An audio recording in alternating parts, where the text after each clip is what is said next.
ஒரு காட்டுல ஒரு அப்பா மானும் அம்மா மானும் அவங்களுக்கு ஒரு பொண்ணு மானும் வசித்து வந்தாங்களாம். அப்பா மானும் அம்மா மானும் தங்க பொண்ணுக்கு டிங்கி என்று பேர் வச்சாங்களாம். அப்பா மான் அந்த பொண்ணு மான டிங்கி என்று கூப்பிடுவாராம். அம்மா மான் தன் பொண்ணு மான என் செல்லுமே என் தங்கமே என்று கூப்பிடுமா. அந்த டிங்கி மானும் பாக்குறதுக்கு ரொம்ப அழகா இருக்குமா. அந்த அப்பா மானும் அந்த அம்மா மானும் தங்க பொண்ணு மேல உயிரையே வச்சிருந்தாங்களாம். அந்த பொண்ணு மானும் அவங்க அப்பா மீதும் அம்மா மீதும் ரொம்ப பாசமா இருந்துச்சாம். அந்த பொன்மான் குட்டி புல்மேய போகும்போது தான் அப்பா கூடயும் தான் அம்மா கூடயும் சேர்ந்து தான் புல்மேயுமா. அந்த பொன்மான் குட்டிக்கு நண்பர்களே இல்லையா. அதன் நண்பர்கள் அதன் அப்பாவும் அம்மாவும் மட்டும்தானா. அது அதன் அப்பாவுடையும் அம்மாவுடையும் தான் ஒன்னா சேர்ந்து விளையாடுமா. அந்த டிங்கி மான்குட்டி ரொம்ப சுட்டியும் குறும்புக்கார மான்குட்டியுமா. அது ரொம்ப புத்திசாலியும் திறமையும் உள்ள அழகான மான்குட்டியுமா. தன் தாய் தந்த முன்னால தினமும் பாட்டு படிச்சு தலையசைச்சு துள்ளி துள்ளி டான்ஸ் ஆடுமா. டிங்கி டிங்கி ஆட்டம் போட்டு அழகழகா புள்ளி வச்சு துள்ளி துள்ளி ஆடி வந்தேன் என் அம்மா குட்டியோ, துள்ளி துள்ளி ஆடி வந்தேன் என் அப்பா குட்டியோ என்று தினமும் ஆடுமா. அத பார்த்த அதன் அம்மா அப்பா தம்ம பொண்ணு ரொம்ப அழகா இருக்காள், அவள் ரொம்ப புத்திசாலியும் கூட என்று தங்களுக்குள்ள பேசினார்களாம். அவர்கள் இருவரும் தங்க பொண்ண பாராட்டியும் வச்சாங்களாம். இப்படியே அந்த அழகான மான் குடும்பம் சந்தோஷமா வாழ்ந்து வந்துச்சான். ஒரு நாள் அந்த அப்பா மானும் அம்மா மானும் அதன் குட்டி மானும் புல்லு மேஞ்சி கொட்டி இருந்தாங்களாம். அப்போது அந்த குட்டி மான் குட்டி பாட்டு படிச்சு டான்ஸ் ஆடிக்கொண்டு விளையாட்டாக ரொம்ப தூரம் சென்றுச்சா. அத அந்த அப்பா மானும் அம்மா மானும் கண்டிச்சா. அதுகள் ரெண்டும் தங்க பொண்ணு மானுக்கு சொல்லிச்சா, இங்கே தூர போகாதம்மா, இந்த காடு மிகவும் பெரிய காடு, இங்க நாங்க மட்டும் வசிக்கிறது இல்ல, எங்களை ஒண்ணும் பெரிய பெரிய ஆபத்தான மிருகங்களும் இருக்கிறாங்க, தூரமா போகாதம்மா, வாமா அப்பா கூட வந்து புல் சாப்பிடு, இங்க பக்கத்துல வா என்று சொன்னார்களாம். இந்த பொண்ணு மான்குட்டி அம்மா அப்பா நான் பக்கத்துல தான் விளையாடுறேன், தூர போகல என்று சொல்லிச்சா. அப்போது டமார் என்று சத்தம் கேட்டுச்சா. அந்த சின்ன மான்குட்டி விளையாடும் போது கால் தடுமாறி வேடம் வெட்டி வச்சிருந்த குழிக்குள்ள விழுந்துச்சா. அதன் கால்கள் பயந்து நடுங்கியது. அது தன் தாய் தந்தையரை அழுது கொண்டே உதவிக்கு அழைச்சிச்சா.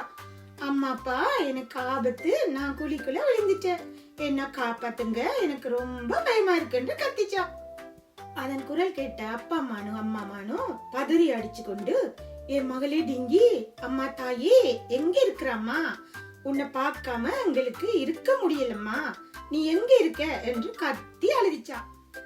தன் தாய் தந்த குரல் கேட்ட அந்த மான்குட்டி, அம்மா நான் குழிக்குள்ள இருக்கேன், எனக்கு ரொம்ப பயமா இருக்கு, நீ வாம்மா என்று கத்திச்சா.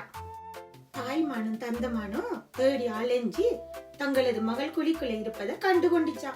அதன் பின்பு தங்களது மகளை காப்பாற்றுவதற்காக இரண்டு மான்களும் முயற்சி செய்தன. காப்பாற்ற முடியவில்லை, என்ன செய்வதென்று தெரியாமல் யோசித்தன. அவை இரண்டும் அந்த குழியின் அருகில் அமர்ந்திருந்து அலறி அடிச்சு கத்திச்சான். அந்த நேரத்தில் வேடனங்கு வந்தான். அந்த வேடனுக்கு அழகிய ஒரு மகள் இருந்தாள். அவள் பெயர் லில்லி. அந்த வேடன் தன் மனைவி மகளுடன் சந்தோஷமாக வாழ்ந்து வந்தான். அவன் தினமும் காட்டுக்கு சென்று சில பல மிருகங்களை வேட்டையாடி உணவுக்கு வீட்டுக்கு எடுத்து செல்வான். அந்த வேடன் தனது குழியில் சிக்கிய அந்த மான்குட்டிய வீட்டுக்கு எடுத்து செல்ல தீர்மானித்தான். அப்போது அவன் அருகில் சென்ற தந்தை மான் சொல்லியது, எனது மகள் எனது மனைவியின் உயிர், அவள் இல்லை என்றால் என் மனைவி இறந்து விடுவாள், அதனால் என் உயிரை எடுத்துக்கொண்டு என் மகளின் உயிரை விட்டுவிடு என்று கெஞ்சியது. அதை பார்த்து கொண்டிருந்த பெண்மான் அந்த வேடன் அருகில் சென்று சொல்லியது, என் மகள் என் கணவருக்கு மிகவும் பிரியமானவள், அவள் இல்லை என்றால் என் கணவர் இறந்து விடுவார், அதனால் நீ என் உயிரை எடுத்துக்கொண்டு என் மகள் உயிரை விட்டுவிடு என்று சொன்னது.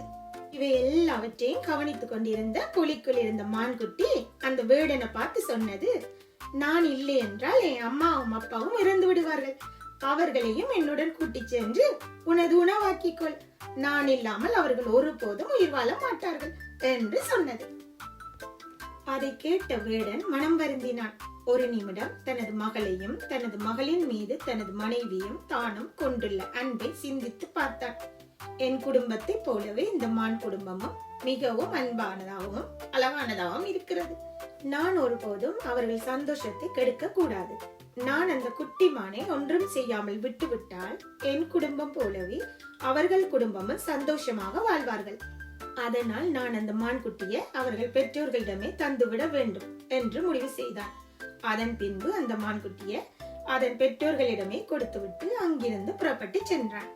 உடனே சென்று தாய்மானும் தந்தைமானும் தங்களது மகளை கட்டி அணைத்து முத்தமிட்டனர். அதன் பின்பு அந்த தாய்மானும் தந்தைமானும் டிங்கு மான்குட்டியும் அந்த வேடனுக்கு தங்களது நன்றியை தெரிவித்தனர். அதன் பின் மூவரும் அங்கிருந்து புறப்பட்டு தங்களது வீடு சென்று சந்தோஷமாக தங்களது வாழ்க்கையை இனிதே வாழ்ந்து வந்தனர்.